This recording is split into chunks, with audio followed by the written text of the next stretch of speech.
ஜெர்மனியில் 2026ஆம் ஆண்டு முதல் வட் வரியை நிரந்தரமாக 19%-இலிருந்து 7%-ஆக குறைக்க அரசு திட்டமிட்டுள்ளது.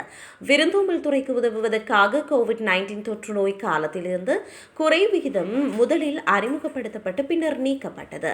இந்நிலையில் வரியை நிரந்தரமாக குறைப்பதால் மத்திய, மாநில மற்றும் உள்ளூர் அரசாங்கங்களுக்கு பில்லியன் கணக்கான யூரோக்கள் இழப்பு ஏற்படும் என்றாலும் அரசாங்கம் இந்த முடிவை எட்டியுள்ளது.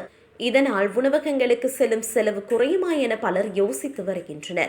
இருப்பினும் பர்கர் கிங், KFC, நாட்ஸி மற்றும் லாஸ்தேரியா போன்ற முக்கிய உணவக சங்கிலிகளின் உணவு விலைகள் குறைய வாய்ப்பில்லை.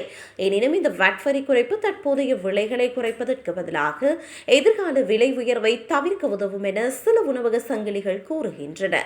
விலைகளை நிலையாக வைத்திருப்பதை நாம் நோக்கமாக கொண்டுள்ளோம் என பர்கர் கிங் தெரிவித்துள்ளது.